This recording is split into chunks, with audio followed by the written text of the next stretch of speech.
Good morning students. आज हम लोग आपके पाठ्य पुस्तक में संकलित नीलकंठ पाठ के बारे में पढ़ेंगे। ठीक है। नीलकंठ पाठ की लेखिका है महादेवी वर्मा। महादेवी वर्मा जो है, उनको जानवरों पशु पक्षियों से बहुत ज़्यादा लगाव था, प्रेम था। वो कभी भी किसी भी जानवर या पशु पक्षी को घायल अवस्था में देखती तो तुरंत उसको लेकर अपने घर आती थी और उसका इलाज करती थी। वो पूरी तरह से जब ठीक हो जाते थे तो उनको अपने घर में एक पालतू की तरह वो रख लेती थी। ठीक है। उसके बाद उनके हर क्रियाकलाप को ध्यानपूर्वक देखती थी और जो भी अनुभव करती थी उसका एक मानव की तरह से मानवीकरण करके वो कोई भी किसी भी कहानी को लिखती थी। ठीक है। वो जिस तरह से खेलते थे, कूदते थे, उनकी हर हरकतों को वो अपने पाठ में लिख देती थी। इसी क्रम में एक बार वो मोर के दो बच्चों को, मोर और मोरनी को लेकर आती हैं और उन उन मतलब वो जिस तरह से उनके घर में बड़े होते हैं, सभी और जो बाकी पहले से वहाँ पशु पक्षी जानवर मौजूद होते हैं उनके साथ कैसे वो घुल मिल जाते हैं, किस तरह से उनकी हर हरकतों को किस तरह से वो दाना चुगते हैं, उन्होंने इस पाठ में लिखा है। ठीक है। आइए हम पाठ के बारे में पढ़ते हैं, देखते हैं। तो प्रयाग जैसे शांत और सांस्कृतिक आश्रम नगर में नखास कोना एक विचित्र स्थिति रखता है। ठीक है। वह स्थान जो नखास कोना नाम का स्थान है, वहाँ पर कबूतर, मोर, खरगोश आदि जीव जंतु पिंजरे में रहते थे। ये अस्पताल के सामने ये पटरी जैसा छोटा सा क्षेत्र था, छोटी सी जगह थी जहाँ पर कि बहुत सारे छोटे छोटे घर और उनमें आगे बरामदे बने हुए थे और उन्हीं बरामदों में ये जीव जंतु जो हैं पिंजरे में रहते थे। उनके व्यापारी उनको साथ मतलब पिंजरे में लेकर वहाँ पर रहते थे और जो भी पशु पक्षी के शौकीन, बहुत लोगों को शौक होता है कि अपने घर में हम पाले, तो ये उनको बेचते थे। ठीक है। चिड़ी मार जो होता था वो जंगल से पकड़ करके तरह तरह के पशु पक्षियों को लाकर इनको वो देते थे और वो उनका व्यापार करते थे। तो एक बार क्या हुआ कि जो लेखिका है अतिथि को स्टेशन पहुंचाकर वो अपने घर लौट रही थी। तभी उन्हें ध्यान आया किसका? चिड़ियों और खरगोशों की दुकान का। वो तुरंत अपने ड्राइवर को उसी ओर चलने का आदेश देती हैं। तो उनकी गाड़ी को देखते ही बड़े मियाँ तुरंत दुकान के निकट मतलब जब उनकी गाड़ी जैसे ही दुकान के निकट पहुंचती है तो बड़े मियाँ तुरंत मतलब उनकी गाड़ी के रुकने से पहले ही उनके किसी भी मतलब वो जा कर के कोई प्रश्न भी नहीं पूछती है को किस लिए वहाँ आई है, उन्होंने कहना तुरंत आरंभ कर दिया। मतलब उन्होंने अपनी बात कहनी शुरू कर दी। सलाम गुरुजी, पिछली बार आने पर आपने मोर के बच्चों के लिए पूछा था। शंकरगढ़ के एक चिड़ीमार 2 मोर के बच्चे पकड़ लाया है। एक मोर है, एक मोरनी। आप पाल लें। मोर के पंजों से दवा बनती है, सो ऐसे ही लोग खरीदने आए थे। आखिर मेरे सीने में भी तो इंसान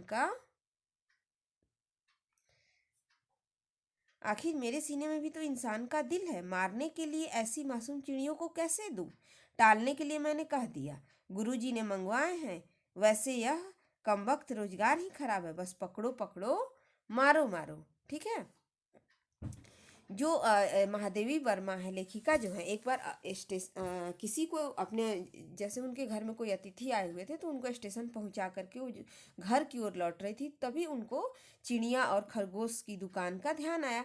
तुरंत उन्होंने अपने ड्राइवर को कहा उस ओर चलने को। जब वहाँ वो पहुंची तो उस दुकान पर अभी उनकी गाड़ी रुकी भी नहीं थी कि दुकान वाले जो बड़े मियाँ थे तुरंत उनसे कहना शुरू कर दिए कि पिछली बार आपने जो मोर के बच्चों के बारे में कहा था, तो एक चिड़ी मार मोर के 2 बच्चों को दे गया है, एक मोर है और एक मोरनी। ठीक है, मतलब इसको खरीदने के लिए तो बहुत लोग आए, लेकिन मैंने उन्हें नहीं दिया, क्योंकि वो मोर के बच्चों को मार कर क्या करते, उनके पंजों से जो दवा बनती है उसको वो बनाने के लिए उन मोर के बच्चों को खरीदना चाहते थे। लेकिन बड़े मियाँ क्या करते हैं कि उन्हें नहीं देते हैं। ठीक है, कहते हैं कि आखिर मेरे सीने में भी तो दिल है, मैं ऐसे ही 2 मासूम पक्षियों को उन्हें मारने के लिए कैसे दे दूँ। ठीक है, तो मैंने कह दिया कि आपने मंगवाए हैं। ठीक है, और वैसे हमारा रोजगार भी ऐसा है कि बस पकड़ो पकड़ो, मारो मारो। अब बड़े मियाँ जब बोलना शुरू करते थे तो उनकी बोलने की रफ्तार जो थी वो रुकने का नाम ही नहीं लेती थी, जब तक कि सुनने वाला थक कर मतलब बीच में ही उनको न रोक दे। इस तथ्य से परिचित होने के कारण ही लेखिका क्या करती हैं कि उनको बीच में ही रोक कर पूछती हैं कि मोर के बच्चे कहाँ हैं। ठीक है, बड़े मियाँ हाथ से संकेत करते हुए कहते हैं कि एक पिंजरे की तरफ संकेत करते हैं और दिखाते हैं उनको। तो वहाँ क्या देखती है लेखिका कि एक पिंजरे के अंदर तितरों के बच्चे के समान 2 बच्चे बैठे थे। पिंजरा एकदम संकीर्ण, मतलब एकदम छोटा सा था, इतना छोटा सा था कि दोनों बच्चे उसमें ऐसे लग रहे थे कि एक जाली के फ्रेम में कैसे किसी को जड़ दिया जाता है, जैसे मतलब कि वो पिंजरा इतना छोटा था कि उसमें उनके हिलने की भी जगह नहीं थी। मेरे निरीक्षण के लेखिका कहती है कि मेरे निरीक्षण के साथ साथ बड़े मियाँ की भाषण में चली जा रही थी। ठीक है, अब बड़े मियाँ तो बोलते ही चले जा रहे थे। ईमान कसम, गुरुजी चिड़ी मार ने मुझसे इस मोर के जोड़े के नगद 30 रुपए लिए हैं। बड़े मियाँ कहते हैं कि जो चिड़ी मार है उनको दोनों मोर के बच्चों को कितने में दे गया है, तो 30 रुपए में। लेकिन लेखिका को कितने में देने के लिए बोल रहा है, तो बस 35 रुपए में। बड़े मियाँ कहते हैं कि चिड़ीमार तो उन्हें उन पक्षियों को 30 रुपए में दे गया है, लेकिन आप 35 रुपए में इन दोनों पक्षियों को ले सकती हैं। ठीक है, लेखिका क्या करती है कि दोनों पक्षी को पिंजरा सहित अपने गाड़ी में उनको रख लेती है। ठीक है, घर पहुंचने पर सभी कहने लगते हैं कि ये जो पक्षी है पिंजड़े में, ये तो मोर के बच्चे लगते ही नहीं हैं। चिड़ी मार ये मतलब दुकान वाला जो है उसने लेखिका को ठग लिया है। ठीक है, ये तो तीतरों के बच्चे जैसे लगते हैं।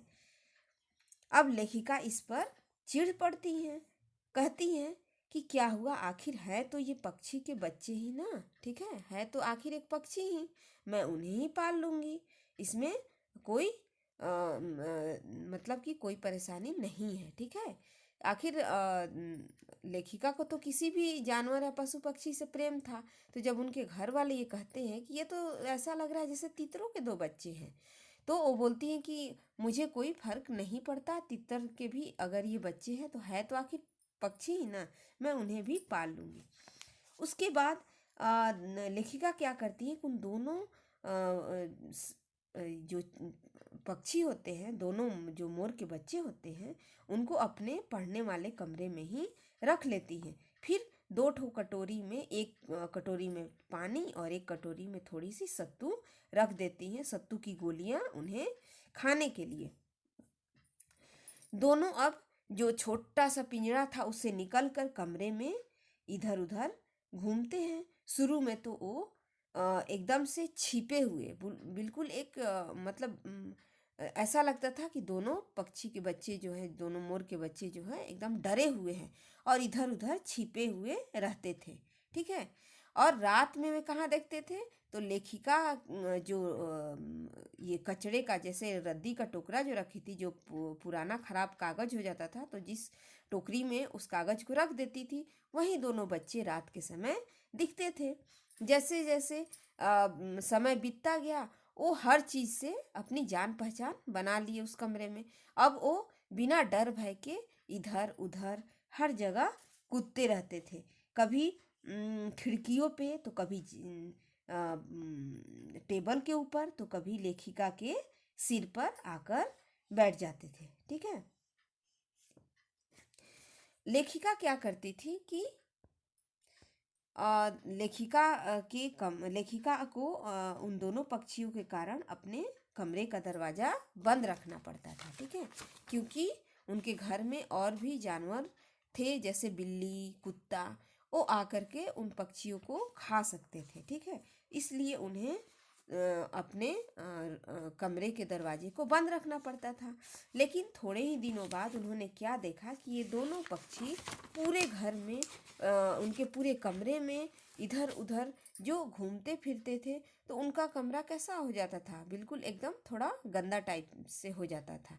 तो उन्होंने क्या किया कि अब उन दोनों पक्षियों को ले जाकर अपने जाली वाले घर में उन्होंने रख दिया। ठीक है।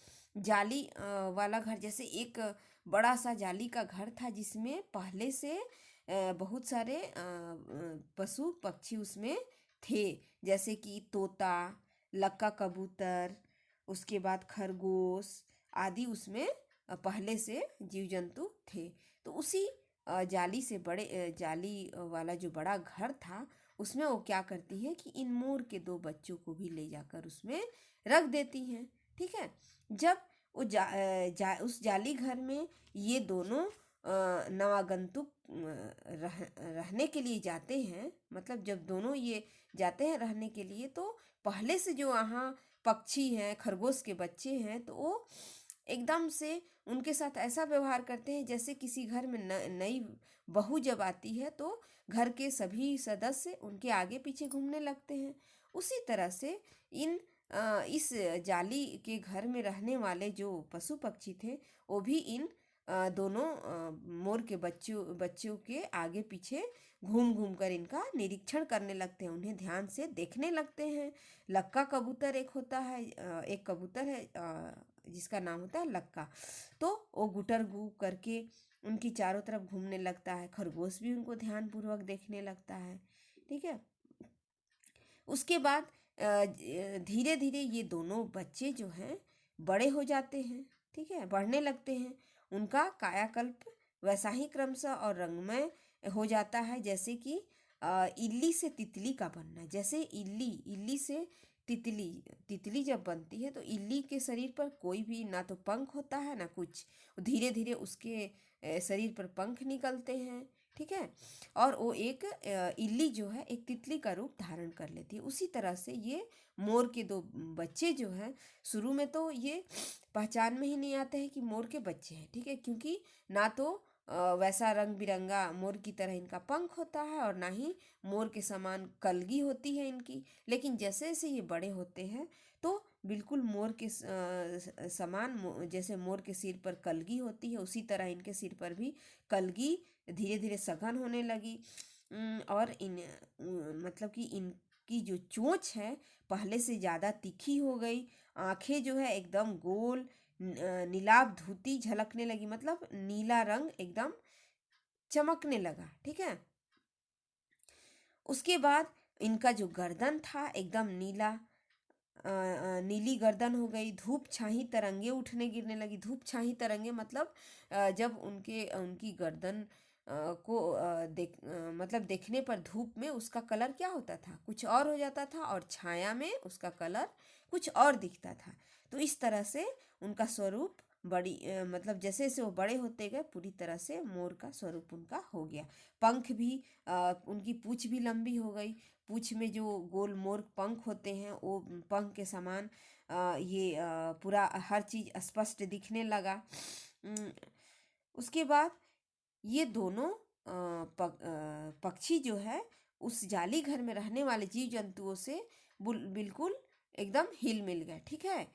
और कब ये जैसे जाली घर में रहने वाले जो जीव जंतु थे, ये जो मोर नीलकंठ है, तो कब उनका सेनापति बन गया, ये लेखिका को भी पता नहीं चला। ठीक है। अब इनका नामकरण किस तरह से रखा गया, इनका नाम कैसे रखा गया, तो मोर की गर्दन कैसी होती है, नीली, तो नीली गर्दन के कारण इसका नाम नीलकंठ रखा गया। और जो मोरनी थी उसका नाम राधा रखा गया, क्योंकि जो मोरनी है वो नीलकंठ के साथ बिल्कुल उसी तरह से रहती थी जैसे कि श्री कृष्ण के साथ राधा। ठीक है, तो इसी एकदम बिल्कुल मोर की छाया की तरह उसके साथ हमेशा रहती थी, इसीलिए उसका नाम राधा रखा गया। अब दोनों पशु पक्षी उन उस पिंजरे में रहने वाले सभी जीव जंतुओं के साथ इतनी अच्छी तरीके से मिलजुल गए कि कब नीलकंठ ने उन सभी जंतुओं का सेनापति अपने आप को बना लिया, ये लेखिका को भी समझ में नहीं आया। लेखिका क्या देखती कि जब भी दाना चुगने का समय होता तो वो सुबह सुबह सभी जाली घर में जो जानवर रहते थे सबको एक ओर जहाँ दाना रखा हुआ रहता था सब उस ओर ले जाता था नीलकंठ।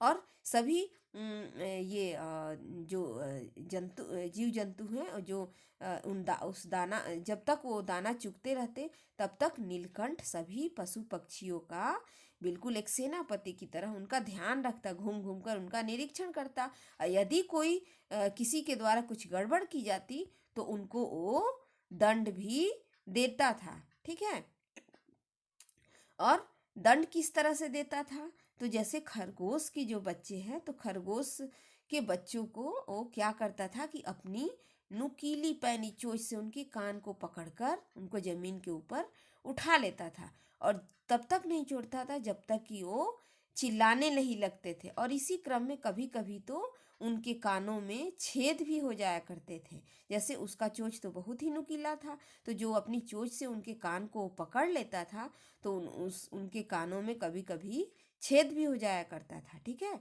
तो लेकिन उसके बाद खरगोश जो है दोबारा से किसी भी तरह की गलती करना वो भूल जाते थे। ठीक है, और ऐसा नहीं था कि वो उनको दंड ही सिर्फ देता था, उन जानवरों से वो प्रेम भी उतना ही करता था। जैसे कि वो पूरा मतलब कि जमीन में अपने बड़े से पंख को फैलाकर बैठ जाता था और उस पर सभी जीव जंतु जो थे वो क्या करते थे, खेलते कूदते रहते थे। ठीक है, और उन्हें मतलब इससे पता चलता है कि वो उस उन जानवरों से उसको लगाव भी बहुत अधिक था। ठीक है, इसी क्रम में एक दिन क्या होता है कि उस जाली घर में कहीं से एक सांप घुस जाता है। ठीक है, सब जीव जंतु भागकर इधर उधर छिप जाते हैं, लेकिन एक छोटा सा खरगोश का बच्चा जो है वो सांप की पकड़ में आ जाता है। अब सांप उसे निगलने का प्रयास करने लगता है, उसका आधा पिछला शरीर तो वह मुंह में दबा लेता है, शेष आधा जो बाहर है उसी से वो खरगोश का बच्चा जो है चींची करके चिल्लाते रहता है।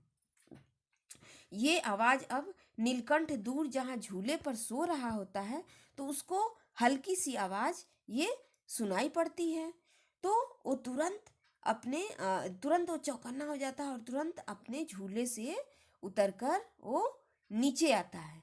ठीक है, नीचे आता है और जब देखता है कि वो पूरी तरह से अपने मुंह में उस खरगोश के बच्चे को दबाए हुए है तो वो तुरंत क्या करता है कि देखता है कि अगर उस सांप के फन पर वो मारेगा तो खरगोश घायल हो सकता है। तो क्या करता है कि उसके फन का जो पिछला हिस्सा होता है उसको अपने पंजे से दबा लेता है और उसके शरीर पर वार करता है अपनी नुकीली चोंच से। और नुकीली चोंच से मतलब इतना ज़्यादा वार करता है कि वो उसके मुंह की पकड़ जो होती है ढीली हो जाती है और खरगोश का बच्चा उसके मुंह से बाहर निकल जाता है और अपनी नुकीली चोंच से वो सांप को मार डालता है वहीं पर। ठीक है, राधा देखती है कि अभी मोर को मेरी सहायता की कोई आवश्यकता नहीं है, तो तुरंत अपनी माने केकने की आवाज़ निकालती है और सभी को मतलब चौकन्ना करती है कि यहाँ कुछ गड़बड़ हो रहा है। ठीक है, तो उस तुरंत लेखिका आ जाती है, वहाँ माली आ जाता है, लेकिन तब तक वो क्या देखते हैं कि ये नीलकंठ जो है सांप के दो टुकड़े कर चुका होता है। खरगोश का जो बच्चा है थोड़ा बेहोशी की अवस्था में हो जाता है। ठीक है, तो नीलकंठ क्या करता है कि उसको रात भर अपने पंखों के नीचे दबाए रखता है। ठीक है, ताकि उसको गर्मी मिल सके और वो खरगोश का बच्चा ठीक हो सके। उसके बाद वो खरगोश का बच्चा ठीक हो जाता है। ठीक है। मयूर कला प्रिय भी होता है। मोर जो होता है तो उसको मतलब कि हिंसक प्राणी की श्रेणी में इसीलिए नहीं रखा गया है। ठीक है। क्योंकि वो क्या उसका जो जैसा हम लोगों ने जिस व्यवहार के बारे में पढ़ा तो उसके अनुसार हम क्या देखते हैं कि वो एक कला प्रिय प्रिय हर चीज से प्रेम करने वाला होता है। ठीक है। नीलकंठ में उसकी जातिगत विशेषताएं तो थी ही, उनका मानवीकरण भी हो गया था। मेघों की सांवली छाया में अपने इंद्रधनुष इंद्रधनुष के गुच्छे जैसे पंखों को मंडलाकार बनाकर जब वह नाचता था तब उस नृत्य में एक सहजात लय ताल रहता था।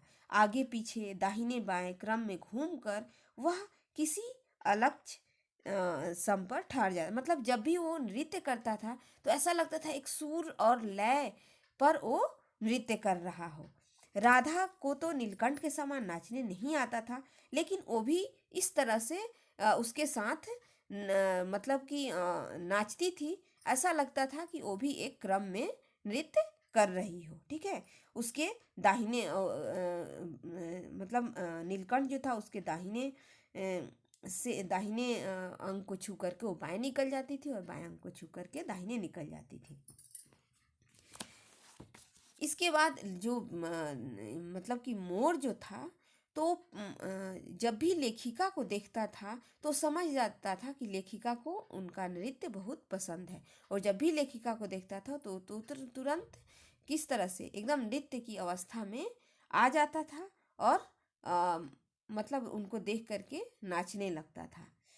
लेखिका कहती हैं कि जिन नुकीली पैनी चोंच से वो बाकी जानवरों को दंड दिया करता था, उनको जिस नुकीली चोंच से उन्होंने उसे ये वार करके वो सांप के 2 खंड कर चुका था, उसी नुकीली चोंच से वो लेखिका के हाथों पर रखे हुए भुने चने को इतनी कोमलता से खाता था कि लेखिका के हाथों में जरा सी खरोच भी नहीं आती थी। ठीक है। तो वही उसके इस स्वभाव को देखकर वो आश्चर्यचकित हो जाती हैं। ठीक है।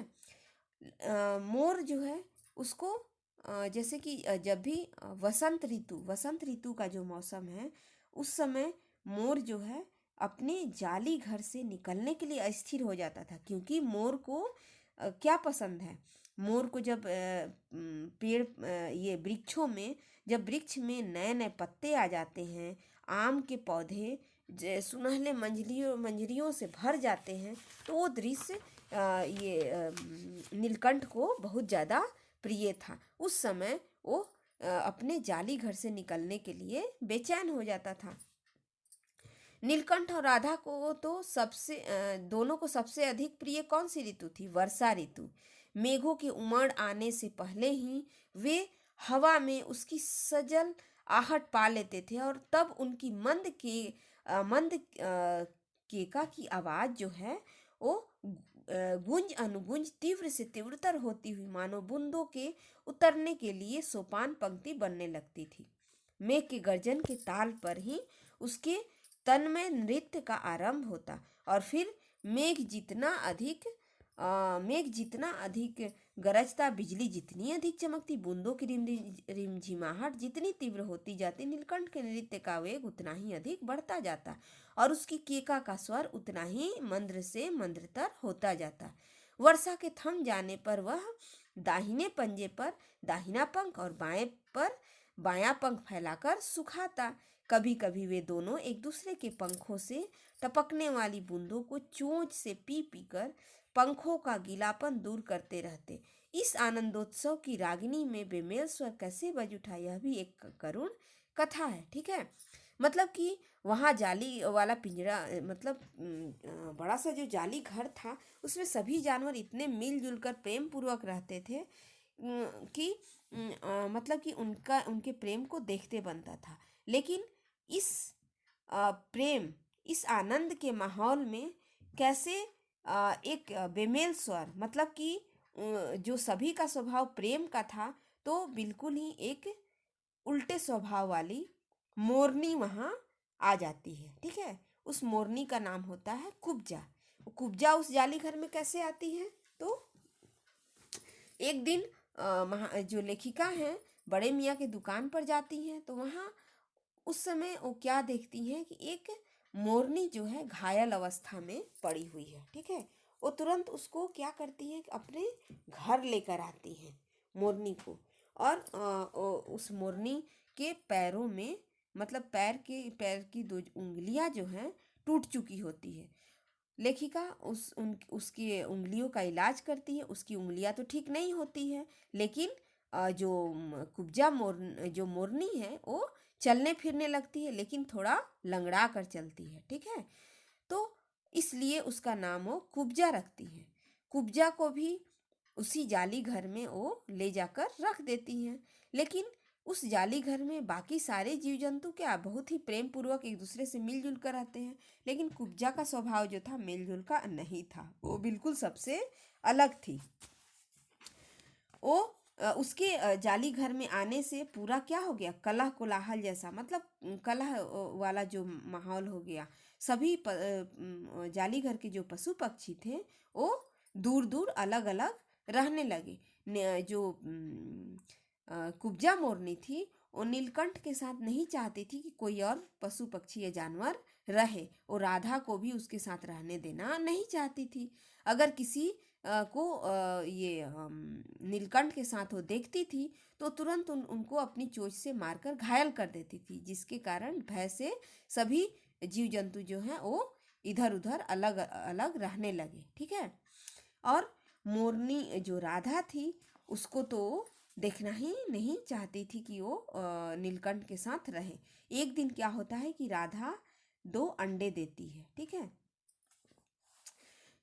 जिनको वो छिपाए रहती है। जैसे ही कुब्जा को पता चलता है उन अंडों के बारे में, तो वो तुरंत उन अंडों को फोड़कर पैरों से इधर उधर छितरा देती है। ठीक है, मतलब पूरे जाली घर में जो पहले वाला प्रेम था वो अब नहीं रह जाता। सभी जानवर डर से, भय के कारण इधर उधर छिपे रहते थे। और जो नीलकंठ था वो कुब्जा के डर से कई कई दिनों तक पेड़ पर जो चढ़ता था तो पेड़ से उतरता ही नहीं था। उसके डर से भूखे प्यासे वो कई दिनों तक पेड़ पर ही बैठा रह जाता था। ठीक है, तो लेखिका इस चीज को देख रही थी, लेकिन उन्हें ऐसा लगा कि तो अब जाली घर में अब वो पहले वाला प्रेम नहीं रह गया था। नीलकंठ भी भूखे प्यासे 2-3 दिनों तक पेड़ पर जो चढ़ता था तो चढ़े ही रह जाता था। ठीक है, तो लेकिन लेखिका के बुलाने पर वो तुरंत ही हाजिर हो जाता था।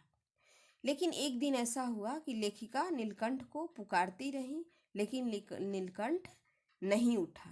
ठीक है, नीलकंठ जो नीचे जमीन पर पड़ा हुआ था, तो एक दिन लेखिका उसको आवाज देती रही, पुकारती रही, लेकिन वो नहीं उठा। जब लेखिका ने नीलकंठ को देखा तो वो देखती हैं कि वो उसकी मृत्यु हो चुकी है, वो मर चुका है। ठीक है, लेकिन ये इस बात का पता लेखिका को भी नहीं चला कि आखिर नीलकंठ की मृत्यु क्यों हुई। ठीक है, उसके बाद अब लेखिका क्या करती हैं कि उसको संगम पर ले जा कर के उसको गंगा नदी में प्रवाहित कर देती हैं। और राधा को बिल्कुल इन सब चीज़ों की बिल्कुल भी खबर नहीं थी कि नीलकंठ की मृत्यु हो चुकी है।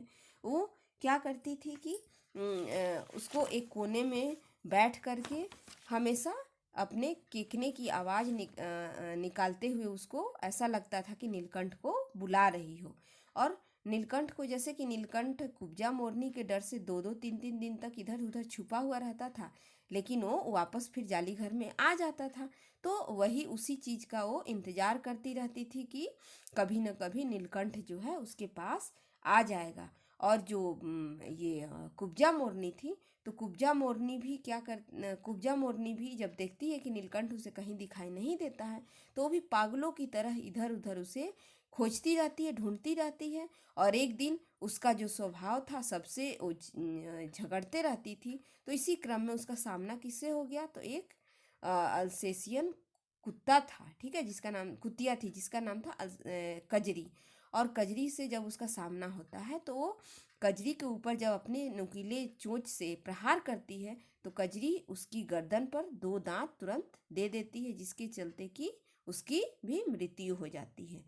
अम, अब राधा बेचारी जो है वो अपनी प्रतीक्षा में ही वो दुकेली, ऐसा लगता है कि वो दुकेली है। दुकेली मतलब कि वो नीलकंठ जो है उसकी यादों में ऐसा लगता है, जैसे उसकी आवाज़ को सुन करके ऐसा लगता है कि नीलकंठ उसकी यादों में अभी भी जीवित है। ठीक है, ठीक है बच्चों, तो इस पाठ से हमें क्या शिक्षा मिलती है? यही सीख मिलती है कि हमें सबसे मिलजुल कर प्रेम पूर्वक रहना चाहिए, क्योंकि ईर्ष्या ऐसी चीज है जो दूसरों को तो नष्ट, मतलब दूसरे तो उससे नष्ट होते ही हैं, इंसान स्वयं को भी नष्ट कर लेता है।